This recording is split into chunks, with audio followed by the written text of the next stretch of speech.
네, 스포츠 과학의 2에 강의하는 이승만 교수입니다. 자, 여러분들은 지금 15주차 강의를 수강하고 있습니다.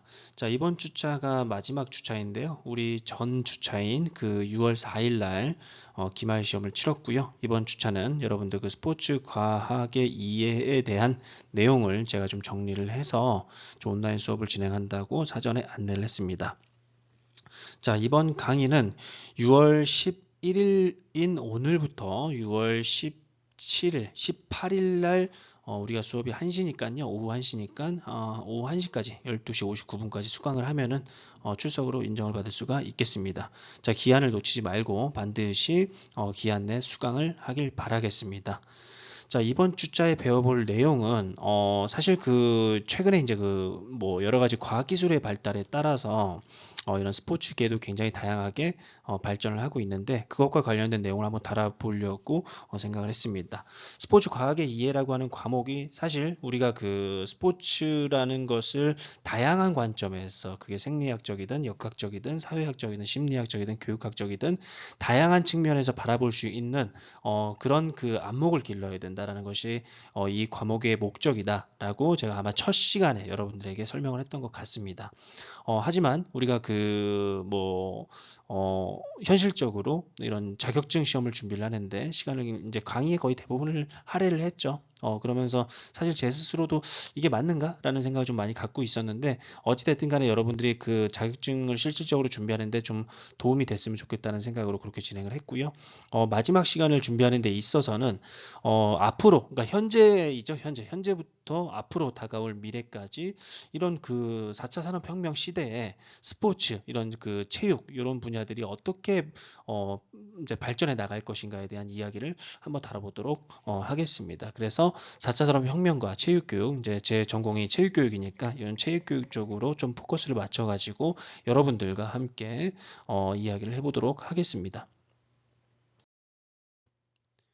네, 배워볼 목차는 다음과 같습니다. 첫 번째, 4차 산업혁명 시대에 대해서 구체적으로 알아보는 시간을 갖도록 하겠고요.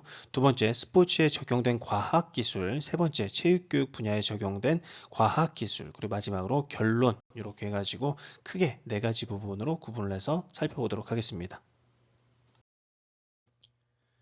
네, 4차 산업혁명과 체육교육에 대해서 이제 구체적으로 알아볼 텐데요. 일단은 그 4차 산업혁명이라는 이런 그 개념부터 여러분들이 좀 알고 있으면 좋을 것 같아요. 그래서 뭐 산업혁명이라고 하는 것이 1차 산업혁명, 2차 산업혁명, 3차 산업혁명을 지나서 지금은 이제 그 지식정보화가 구체화된 4차 산업혁명 시대를 걷고 있다라고 많은 전문가들이 이야기를 하고 있는데요.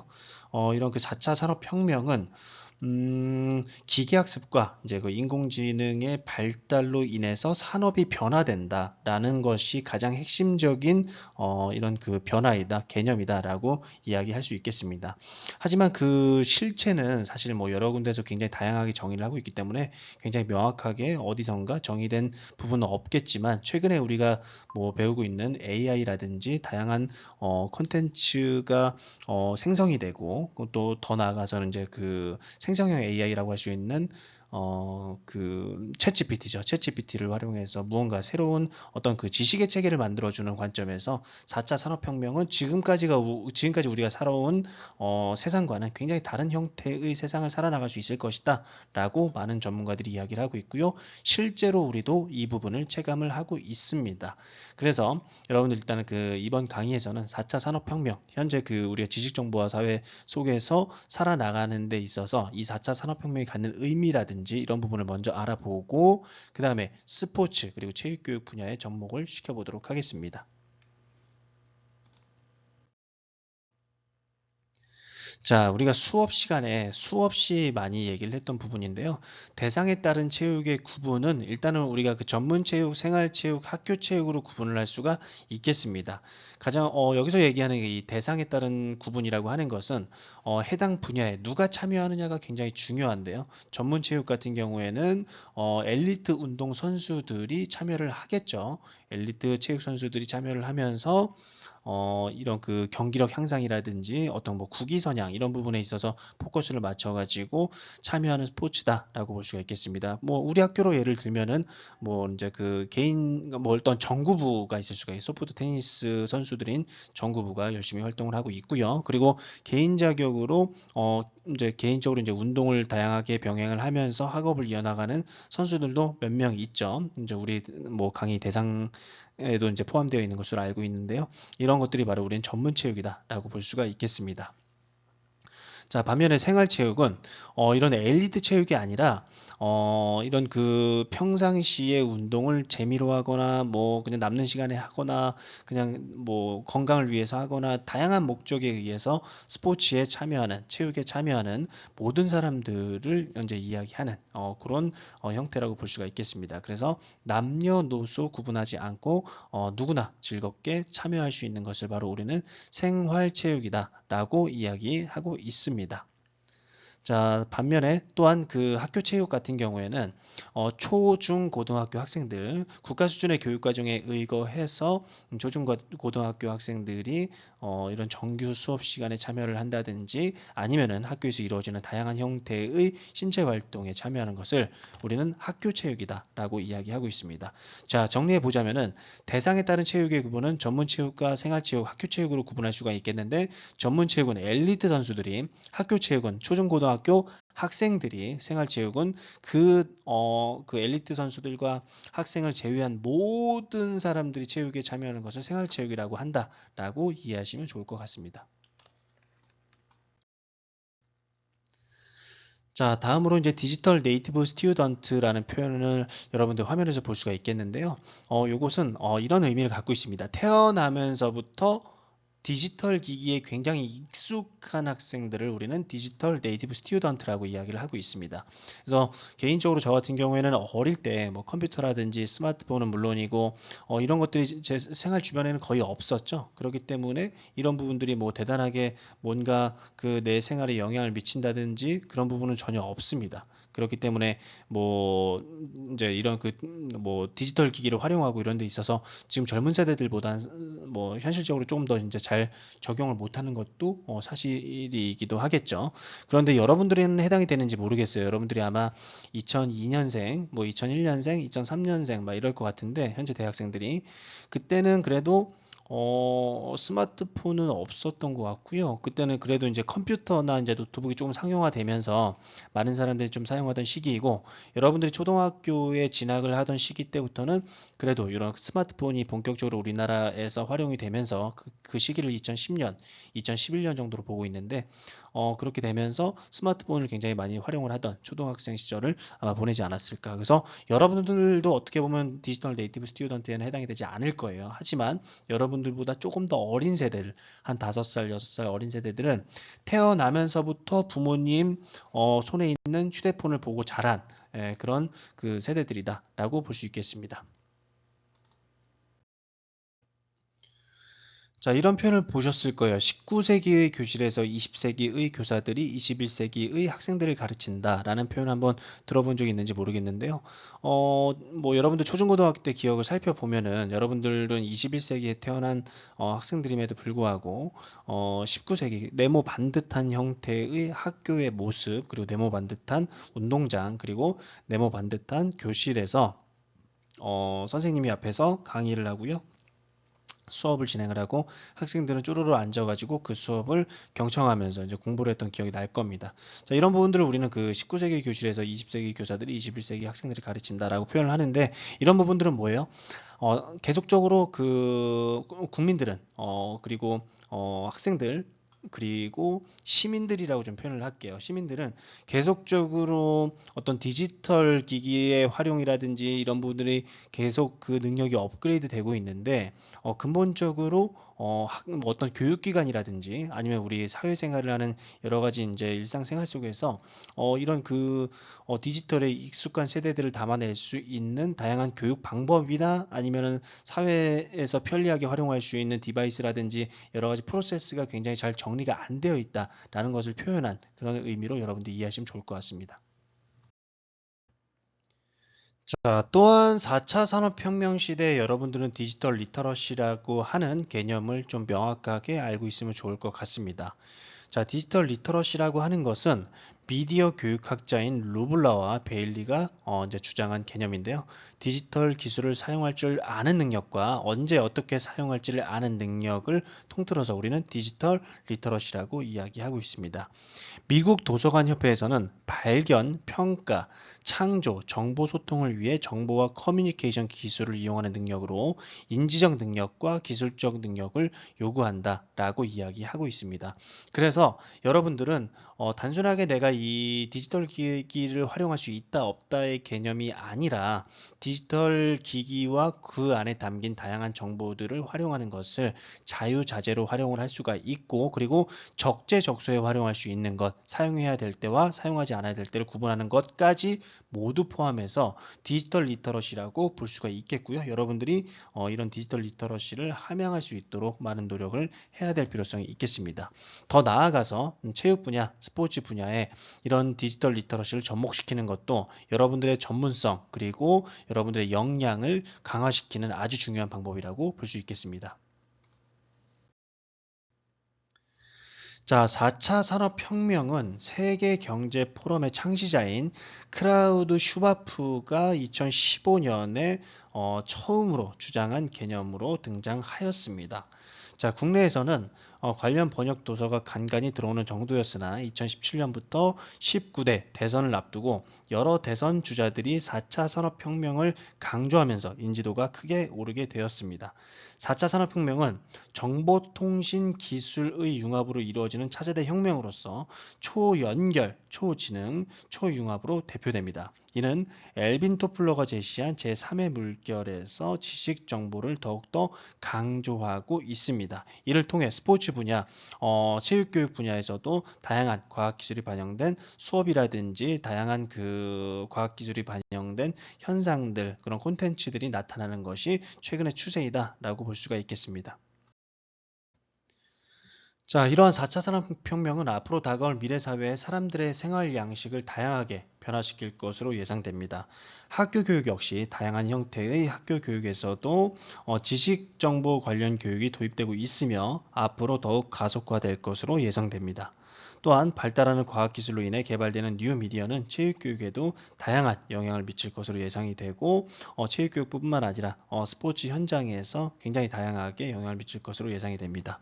자, 체육교육 분야, 스포츠 분야에 적용되고 있는 과학기술로서는 인공지능과 스포츠에 적용된 사물 인터넷 기술, 확장현실을 적용한 스포츠, 이렇게 세 가지로 저는 이제 제시를 했는데 이걸 좀 구체적으로 알아보는 시간을 갖도록 하겠습니다. 네, 가장 먼저 인공지능과 스포츠, AI와 스포츠에 대해서 알아보도록 하겠습니다. 자, 인공지능 AI는 1953년 컴퓨터 과학자 존 맥카시가 적용한 개념입니다. 고도의 지능을 가진 컴퓨터 디바이스를 만들기 위한 과학과 공학이다 라고 이야기할 수가 있겠는데요. 인공지능은 용어가 처음 등장한 지 70년이 채 되지 않아 4차 산업혁명의 핵심 분야로 자리 잡게 되었습니다. 2001년부터 본격적으로 AI 시장에 뛰어든 구글은 지난 2014년 영국 AI 기업 딥마인드 테크놀로지를 인수해서 이 회사가 바로 전 세계를 충격에 빠뜨렸던 인공지능 바둑 프로그램인 알파고 개발사입니다. 자, 이때 그 알파고가 이세돌과의 경기에서 4승 1패로 이기면서 그때까지는 절대 컴퓨터는 사람을 이길 수 없다, 바둑 영역에서 절대 이길 수 없다라고 많은 전문가들이 다양한 근거를 통해서 주장을 해왔는데요. 그것이 한 번에 이제 뒤집힌 케이스이다 보니까 사람들이 굉장히 많이 관심을 갖기 시작하였습니다. 스포츠 분야에서도 인공지능 가치가 굉장히 높아지고 있는데요. 빅데이터를 스스로 수집하고 분석하는 능력을 바탕으로 무궁무진한 활용 가능성을 보이고 있습니다. AI가 심판을 보고 코칭 시스템도 제공하는 것이 가능해지고 있으며 이제 경기 승패를 예측하는 경지까지 오르게 되었습니다. 여러분들 우리나라 한국 프로야구에서 아마 올해부터 적용이 된 자동 볼 스트라이크 판정 시스템에 대해서 들어보았을 겁니다. 그래서 거기서 얘기하는 것은 무엇이죠? 볼과 스트라이크를 이런 AI가 자동으로 이렇게 판정을 해주는 시스템이다라고 볼 수가 있겠죠. 자, 이제 지금부터 스포츠와 인공지능이 획기적으로 연결된 사례들을 한번 살펴보도록 하겠습니다. 자, 인공지능은 여러분들 조금 전에 이제 살펴보았듯이 인간의 학습 능력과 추론 능력, 그리고 지각 능력, 자연 언어의 이해 능력 등을 컴퓨터 프로그램으로 실현한 기술이다라고 볼 수가 있겠는데요. 인공지능은 오랜 침체기를 거쳐서 클라우드 컴퓨팅 환경의 급속한 발전과 빅데이터가 발달해 됨에 따라서 이에 따라 뒷받침이 되어서 딥러닝이 구현되는 극적인 돌파구가 열리면서 전기를 맞기 시작했습니다. 이제 인공지능은 4차 산업혁명의 핵심 요소로 떠오르게 되었습니다. 지난 2022년 11월, 12월에 열렸던 카타르 월드컵 아마 여러분들도 굉장히 재미있게 보았을 것 같은데요. 우리나라가 극적으로 포르투갈을 꺾고 16강전에 올랐던 황희찬 선수의 마지막 골이 굉장히 기억에 남습니다. 스포츠 경기 결과를 예측하는 능력을 인공지능에서 굉장히 다양하게 선보이고 있습니다. 지난 카타르 월드컵에서는 주식회사 팩트플러스가 AI 기반 축구 경기 예측 사이트인 스포츠 AI 서비스를 시작했습니다. 전 세계 스포츠 축구 관련 사이트에서 수집한 각종 데이터를 바탕으로 최근 경기력이라든지 팀 전력, 전문 사이트 평가 등 3가지 지표를 통해서 승패를 예측하고 해당 경기에 나올 골수까지 예측이 가능해졌습니다. 또한 무인으로 스포츠 방송이 중계되고 야구는 로봇이 심판을 보게 되며 요새는 이제 그 AI 득점 하이라이트라고 해서 사람이 편집을 하는 것이 아니라 AI가 자동으로 그 프로야구라든지 아니면 축구 경기에서 나타나는 그 중요한 장면을 자동으로 이렇게 편집해 가지고 시청자들에게 제공을 하는 기능까지 선보이고 있습니다. 자, 조금 전에 말씀드렸다시피 한국 프로야구에서도 인공지능 기술이 활용이 되고 있는데요. KBO에서는 한 2년 전부터 퓨처스 리그 경기에서 자동 볼 스트라이크 판정 시스템을 계속적으로 시범 적용을 해왔고요. 2024년인 올해부터 전 세계에서 1군 경기에서 가장 먼저 이제 확대 적용을 한 케이스로서 세계 최초로서의 의미를 가지고 있죠. 뭐 일명 로봇 심판이라고도 이야기를 하는데요. 이런 로봇 심판 자동 볼 스트라이크 판정 시스템 ABS 시스템을 도입하게 되었습니다. 자, KBO가 로봇 심판을 도입하는 것은 심판의 판정의 정확성 향상과 공정성 강화 차원입니다. 구장에 설치된 로봇 심판 전용 투구 트래킹 시스템은 3개의 카메라를 사용해서 이게 마운드랑 홈플레이트 그리고 베이스 이렇게 3개의 카메라를 활용을 해가지고 그라운드 위치 정보를 토대로 모든 투구를 실시간으로 트래킹합니다. 뭐 키가 큰 타자, 키가 작은 타자, 뭐 이제 그런 그 개인의 특성에 따라서 타자별로 설정된 스트라이크 존이 모두 다를 수가 있겠죠. 그래서 해당 스트라이크 존을 통과할 때는 해당 투구의 위치를 측정해서 자동으로 볼과 스트라이크 여부를 판단하게 됩니다. 각 투구별 판정 결과는 로봇 심판 전용 어플리케이션을 통해서 음성으로 변환되어 준심이 착용하고 있는 이어폰으로 전달되기도 합니다. 자, 로봇 심판 경기 주심은 음성 수신 결과에 따라서 수신호로 볼과 스트라이크 판정을 내리게 되었습니다. 네, 다음으로 골프존에서는 AI 코치 모바일 어플리케이션 서비스를 제공하고 있습니다. 이 앱을 실행하게 되면은 이용자들의 어드레스 자세를 인지해서 자동으로 촬영을 시작하고 피니시 자세를 마치게 되면은 자동으로 촬영은 종료가 됩니다. 자, 이런 AI 코치 시스템은 AI가 진단한 나의 스윙 점수와 함께 우선적으로 고려해야 할 문제점과 원인 등을 제공하고 이용자들이 지속적으로 향상 정도를 체크하며 자신의 스윙 개선 여부를 확인할 수 있는 유용한 연습 방법이라는 장점을 가지고 있습니다. 자, 개인적으로도 이 골프존에서 제공하는 연습장에 가서 이 연습을 굉장히 다양하게 해본 경험이 있는데요. 몇 년 전만 하더라도 단순하게 이용자들의 자세만 어떠한 그 피드백 없이 제공을 해주는 것이 그 특징이었는데 오히려 그 자동으로 이렇게 뭐 AI가 어떤 그 어드바이스를 주는 것이 아니라 그 자세를 가지고 전문 프로가 육안으로 확인하고 그것에 대해서 어떤 그 코멘트라든지 어떤 티칭 모멘트를 글로써 남겨주는 형태였습니다. 몇 년 전만 하더라도. 하지만 최근에는 AI가 자동으로 그 사람의 자세를 분석을 하고 잘못된 부분을 지적을 해가지고 어떻게 바꿔야 되는지에 대한 정보를 다양하게 제공해주고 있기 때문에 어떻게 보면 굉장히 유용한 연습 방법이 되었다. 그래서 우리나라에서 근무하는 이런 그 골프 프로들이 굉장히 좀 이제 어떻게 보면은 입지가 좀 줄어들었다라는 생각이 좀 들기도 합니다. 자, 다음으로 한국 프로 탁구 리그에서는 인공지능 무인 스포츠 방송 중계를 적용하고 있습니다.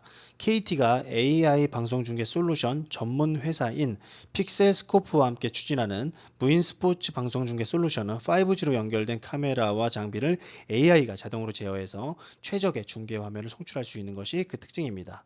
이는 선수와 공의 움직임, 다양한 경기 정보를 딥러닝 기술로 학습해서 점수 계산이나 심판 판정의 정보를 실시간으로 제공하는 것이 가능해졌습니다. 자, 이것과 관련된 영상을 짧거든요. 간단하게 보고 계속 이야기를 해보도록 하겠습니다.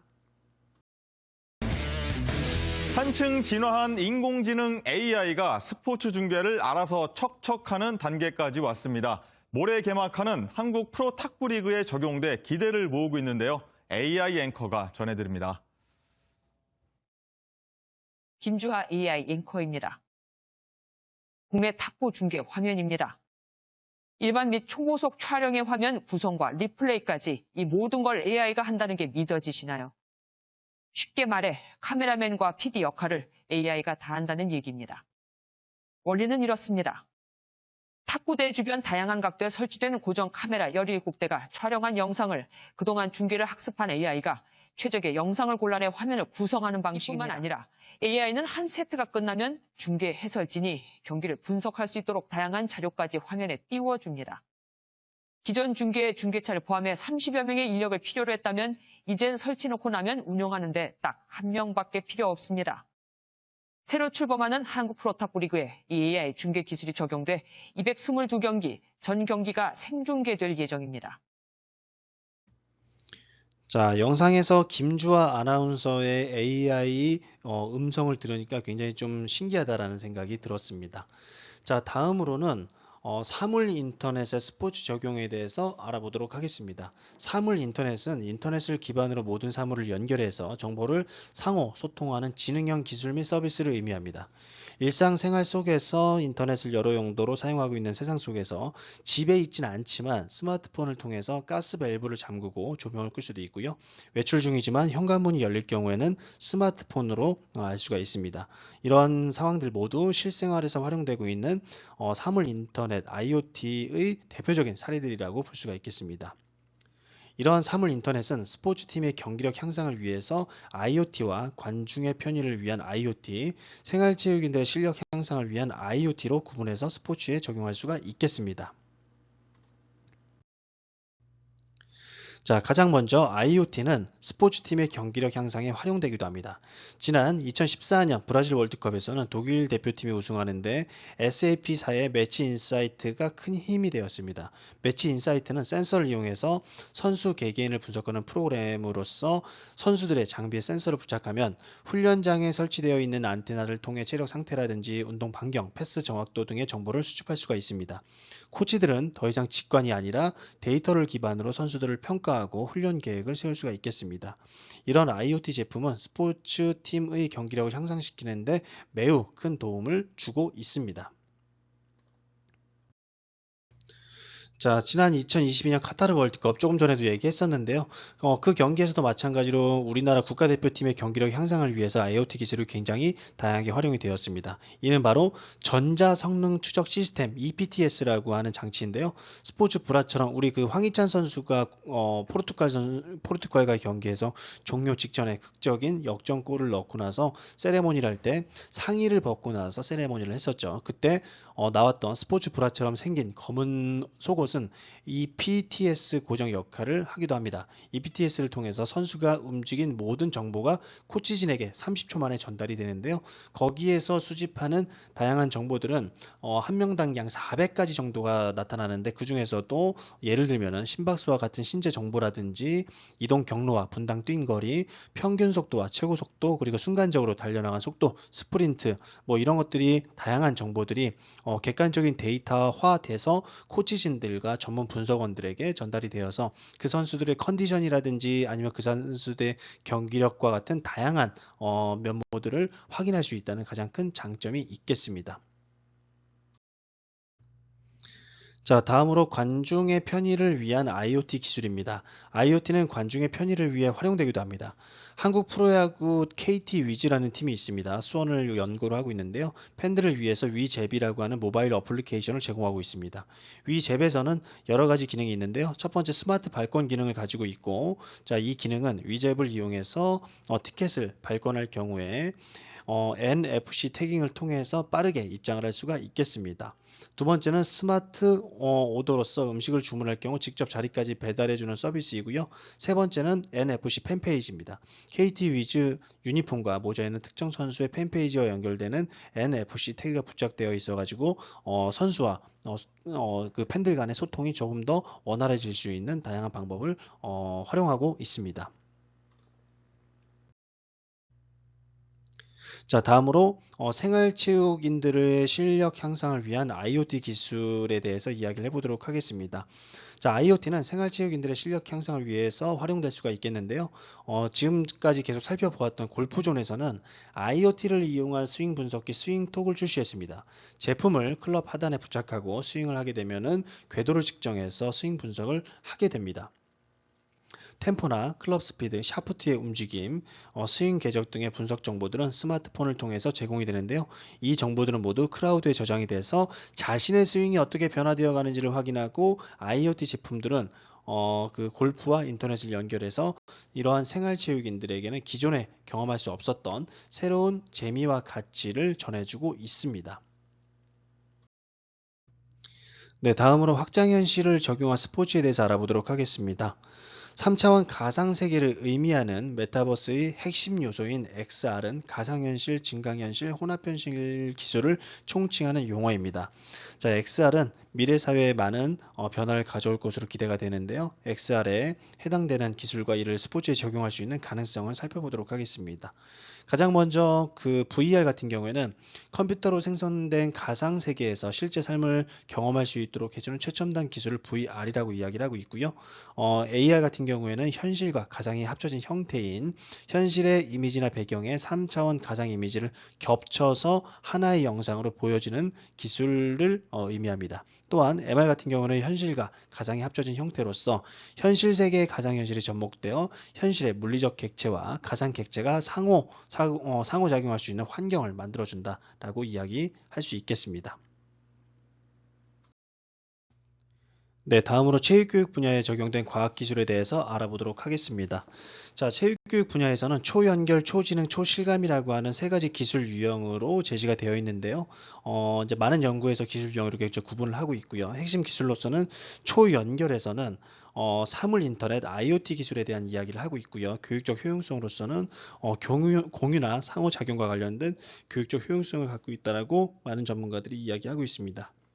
자, 이를 체육 수업에 활용하기 위해서는 신체 활동 기록을 데이터화한다든지 실생활과 연계하는 것. 여러분들 이제 뭐 스마트워치 같은 경우 요새 많이 사용을 많이 하는데 신체 활동이 뭐 하루간의 어떤 심박수라든지 내가 움직인 신체 활동 양이라든지 이런 부분들을 누적 데이터화 시켜가지고 나의 어떤 그 라이프 사이클이라든지 건강 척도를 측정하는데 매우 크게 도움이 될 수가 있겠죠. 그 다음 초지능입니다. 이는 핵심 기술로서 인공지능과 빅데이터를 이야기할 수가 있겠는데요. 교육적 효용성으로서는 맞춤형, 개별화와 관련된 이야기를 하고 있습니다. 개별 맞춤식 교육 실현이라든지 학습 진단과 평가에 대한 이런 체육 수업에 활용될 수 있는 다양한 가치들을 좀 지니고 있고요. 그 다음으로 초실감입니다. 아까 잠시 얘기했던 가상현실과 증강현실과 관련된 내용이라고 볼 수가 있겠는데 이는 동기유발 차원에서 몰입할 수 있는 좋은 기회를 제공하는 데 크게 의미가 있다라고 볼 수가 있겠습니다. 자, 체육 수업에도 마찬가지로 동기유발이라든지 다양한 체험을 제공할 수 있는 아주 좋은 계기가 될 수 있겠습니다. 자, 2015 개정교육과정에서 얘기하고 있는 체육과 내용 영역으로서는 크게 이제 5가지 영역이 있죠. 건강, 도전, 경쟁, 표현, 안전 이렇게 5가지가 있는데 여기에 해당되는 영역들을 ICT 융합 체육 수업 전망으로 좀 연결을 시켜보면은 건강이 사실 가장 많은 혜택을 볼 수 있는 영역이라고 볼 수가 있겠습니다. 그래서 건강관리 시스템을 구축할 수가 있어서 학생의 건강체력 진단 및 평가, 그리고 여러분들도 아마 다 해봤을 건데 팝스라고 들어보셨죠? 학생 건강체력 검사를 자동화해서 학생들의 교사의 업무를 경감시키고 그 측정의 정확도를 굉장히 향상시킬 수 있다는 장점을 가지고 있습니다. 자, 도전 영역에서는 실생활 연계 개별 맞춤형 도전 학습이 가능한데 실생활과 연계한 도전 과제를 학습하고 맞춤형 과제를 제시하고 개별적으로 평가하는 형태로 활용이 가능합니다. 다음으로 많은 스포츠 종목들이 포함되어 있는 경쟁 영역 같은 경우에는 온라인 학교 스포츠 클럽 대회, 특히 이제 코로나 팬데믹 시기에 굉장히 유행이 많이 했었는데 새롭고 다양한 형태로서의 스포츠를 체험할 수 있는 좋은 계기가 될 수가 있었고 시 공간을 초월한 학교 스포츠 클럽을 운영을 함으로써 큰 의미가 있었다라는 평가를 받고 있습니다. 다음으로 표현 영역입니다. 창의 융합형 메이커 교육인데요. 예술교과, 체육과 음악, 미술 융합 교육이 가능해지고 창의적 표현 활동과 공유를 통한 메이커 교육이 가능하다라고 볼 수가 있겠습니다. 또한 안전 같은 경우에는 시뮬레이션 안전 체험 학습으로서 안전한 시뮬레이션 체험 학습이라든지 다양한 상황 대처 연습 기회가 제시가 될 수 있겠다라고 볼 수가 있겠습니다. 제가 방금 제시했던 이 5가지 영역을 하나씩 좀 구체적으로 살펴보도록 하겠습니다. 자, 첫 번째 건강 영역입니다. 건강관리 시스템을 구축할 수 있는데 이런 그 과학기술이 다양하게 활용이 될 수가 있겠는데요. 최우선적으로 학생 건강 체력 평가제죠. 팝스 측정으로 인해서 학생의 건강 체력 상태를 점검할 수가 있겠고 이에 따라서 개별적으로 이제 운동 처방을 실시를 합니다. 이에 따라서 또한 이제 학생이 이제 운동을 실시하게 되겠는데 그 과정 속에서 스마트워치나 스마트 밴드를 활용해 가지고 신체 활동 수치라든지 심박수, 수면 시간 등 학생의 다양한 정보를 측정할 수가 있겠습니다. 이를 통해 개별 학생의 건강 정보를 획득하고 그 결과를 기반으로 해서 평가에 활용할 수도 있겠고요. 신체 활동 참여에 동기유발시킬 수 있는 다양한 이점을 가지고 있다라고 이해할 수 있겠습니다. 네, 다음으로 도전 영역입니다. 실생활 연계 개별 맞춤형 도전 학습이 가능해집니다. 자, 체육교사는 학생 개별 맞춤형 도전 과제를 제시하고 있는데 학생 각 개개인에게 따라서 다양한 형태로 맞춤형으로 도전 과제를 제시하는 거죠. 학생 1, 학생 2, 학생 3, 학생 4에게 각각 특성에 맞는 종목과 또는 난이도를 제시를 해 주어서 그 학생들이 성취할 수 있는 그런 좀 다양한 기회를 제공해 줄 수가 있겠는데요. 학생들은 제공받은 도전 과제를 수행한 후에 교사에게 결과를 제출하는 형태로 이런 다양하게 활용이 가능하겠습니다. 네, 다음으로 경쟁 영역에 대해서 알아보도록 하겠습니다. 자, 경쟁 영역에서 과학기술이 적용된 사례를 살펴보면은 최근에 있었던 온라인 학교 스포츠 클럽 대회가 대표적이라고 볼 수가 있겠습니다. 자, 코로나19 상황에서 학교 스포츠 클럽 대회가 모두 중지가 되었죠. 그래서 아마 여러분들도 여기에 해당이 되는 학생들일 것 같은데요. 학생들이 굉장히 즐겁게 재미있게 참여하면서 다른 친구들과 실력을 겨룰 수 있는 하나의 장이 없어졌죠. 그렇게 되면서 학생들의 선의의 경쟁이 이뤄질 하나의 장이 없어지면서 굉장히 많은 아쉬움을 자아내고 있었습니다. 하지만 학교 현장 교사들과 많은 전문가들이 함께 머리를 모아서 그 대안을 생각해낸 것이 바로 온라인으로 학교 스포츠 클럽 대회를 진행하고 학생들이 온라인상에서 다른 학생들과 경쟁하는 다양한 경험을 하게 되었습니다. 자, 그것과 관련된 영상 간단하게 보도록 하겠습니다. 온라인을 통해 순차적으로 온라인 계약이 온라인 개학을 앞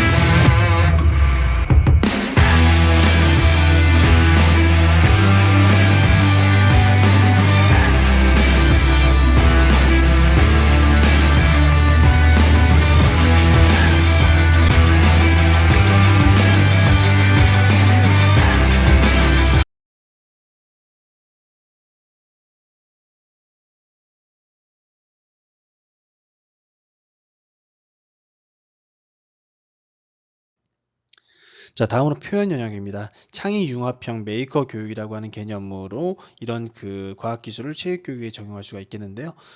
대표적으로 서울형 메이커 교육의 개념을 간단하게 살펴보면은 자율성과 공유, 협력의 기초에서 제품의 기획과 제작 완성까지 모든 과정을 학생이 스스로 판단하며 이끄는 프로젝트 교육을 바로 서울형 메이커 교육이라고 이야기할 수가 있겠는데 여기서는 상상하고 만들고 공유하는 것, 그 과정 속에서 우리 체육 교육에서는 다양한 어떤 그 뭐 어떤 프로젝트라든지 아니면 어떤 동작 이런 것들을 만들어 가지고 촬영해서 이걸 다 같이 공유하는 형태로 이런 표현 영역을 활용할 수가 있습니다. 자, 마지막으로 안전 영역입니다. 안전 영역에서는 시뮬레이션은 형 안전체험 학습을 통해서 가상현실 안전체험장을 만들고 가상현실 CPR 교육을 실시함으로써 실제 위급 상황이 됐을 때 내가 어떻게 해야 되느냐라는 것을 이런 VR을 통해서 심폐소생술을 배울 수 있는 아주 소중한 기회를 만들 수가 있겠습니다.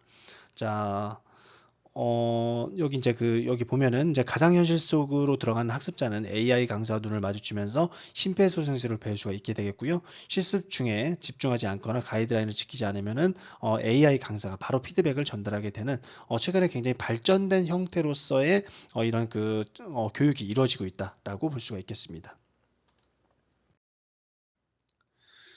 자, 다음으로 스마트 기기 활용 수업이라든지 드론 활용 수업이 가능해집니다. 최근에 이제 어떤 촬영 장비라든지 뭐 이런 것들이 굉장히 많이 발달을 했죠. 유튜브나 이런 개인 SNS 이런 것들이 계속적으로 발달을 함에 따라서 기업들도 이와 관련된 제품들을 다양하게 만들어내고 있는데요. 이런 기기들이 수업에 다양하게 활용이 되고 있습니다.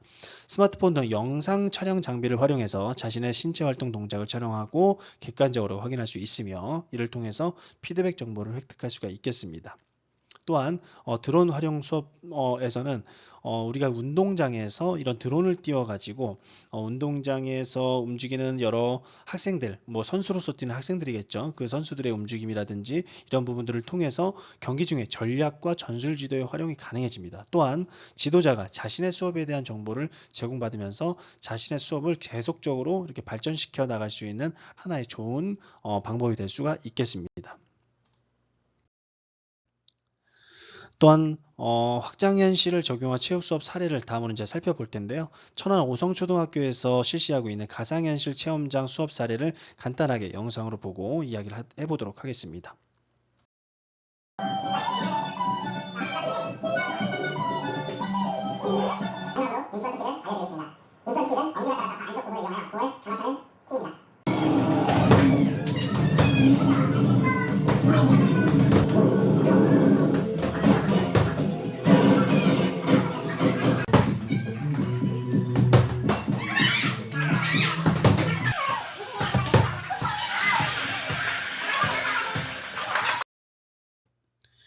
자, 이처럼 일부 학교에서는 가상현실 체험장을 구축해서 운영을 하고 있고요. 가상현실 체험장을 더욱 확대하고 증강현실과 혼합현실도 체험장으로서 구축해서 신체활동 공간으로서 활용할 필요가 있겠습니다.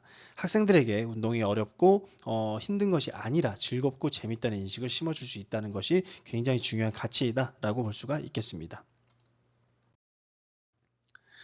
자, 그럼에도 불구하고 다양한 한계점이 존재할 수밖에 없겠죠. 일단은 여러 가지 과학기술을 적용하는 데 있어서 비용이 굉장히 많이 들 수가 있겠습니다. 학교의 예산이라든지 이런 부분들은 좀 이제 현실적으로 한계가 있고 또는 여러분들이 스포츠 지도 현장에 나갔을 때 이런 것을 활용할 수 있는 영역이 얼마나 될지를 좀 먼저 확인하는 것이 필요할 수가 있겠습니다.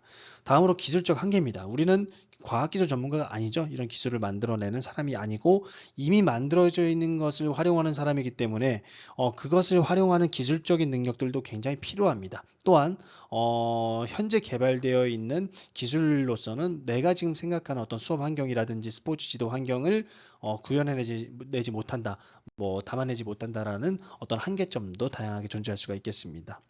또한 교육과정에 맞게 개발된 다양한 콘텐츠가 부족함에 따라서 이를 지속적으로 개발하는 것도 굉장히 필요한 이제 현재 당면한 문제이다라고 볼 수가 있겠죠. 자, 지금까지 살펴본 바와 같이 4차 산업혁명 시대의 스포츠 분야에서도 과학기술이 굉장히 다양하게 활용이 되고 있습니다. 자, 그럼에도 불구하고 저는 개인적으로 그렇게 생각을 해요. 체육의 핵심은 신체활동입니다. 피지컬 액티비티라고 생각을 하는데 결국엔 뭐예요? 과학기술은 신체활동을 보조하는 역할을 수행해야 될 것이고 가장 중요한 핵심은 신체활동을 통해서 내가 움직임을 창출해내는 것, 이것이 굉장히 중요하다라고 볼 수가 있겠습니다.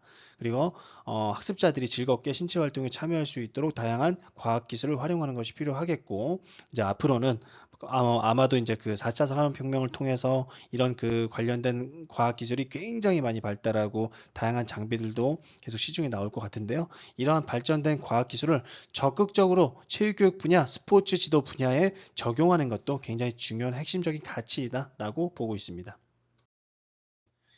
자, 지금까지 과학기술의 발달과 스포츠 그리고 체육교육 분야에 적용 가능한 과학기술을 크게 두 가지로 구분해서 살펴보았는데요. 과학기술의 발달과 스포츠에서는 인공지능과 스포츠, 사물 인터넷을 활용한 스포츠, 확장현실을 적용한 스포츠 이렇게 구분해서 살펴보았습니다. 또한 체육교육 분야에 적용 가능한 과학기술로서는 4차 산업혁명 핵심 기술과 체육 수업이라고 해서 초연결, 초지능, 초실감이라고 하는 이 세 가지 핵심 아이디어를 적용해 보았고요. 2015 개정교육과정에서는 5개 영역, 건강, 도전, 경쟁, 표현, 안전 이렇게 5개 영역의 과학기술이 적용된 사례를 한번 살펴보았습니다. 또한 과학기술을 활용한 다양한 체육수업 사례를 살펴보면서 우리가 그 스포츠 지도 현장에서 이런 4차 산업혁명이 어떻게 적용이 될 수 있는가에 대해서 어떠한 뭐 가능성이라든지 현재 현황 정도를 좀 살펴보았는데 저는 개인적으로 제가 이렇게 과학기술이나 뭐 이런 것들을 잘 아는 것도 아니고 사실 뭐 어떤 음식점에 갔을 때 서서 주문하는 이 키오스크 앞에 가면 굉장히 좀 떨리고 버벅거리고 그런 기계치입니다. 그럼에도 불구하고 여러분들은 저보다 훨씬 나은 어떤 디지털 리터러시를 가지고 있다고 생각을 해요. 그래서 저보다는 훨씬 나은 어떤 디지털 역량을 가지고 있기 때문에 스포츠 지도 현장에서 어떻게 하면 더 디지털 기술을 활용할 수 있을 것인가에 대해서 여러분들이 선도적으로 조금 더 고민을 하고 이를 적용하는 것도 여러분들이 갖고 있는 여러 가지 역량이라든지 여러분들의 어떤 그 전문성을 확장시키는 데 굉장히 크게 도움이 될 것이라고 생각합니다. 자, 마지막으로 퀴즈 내보겠습니다. 제가 수업 시간에 수없이 강조했던 부분인데요. 4차 산업혁명의 대표적 기술 3가지는 무엇일까요? 대답을 해보십시오.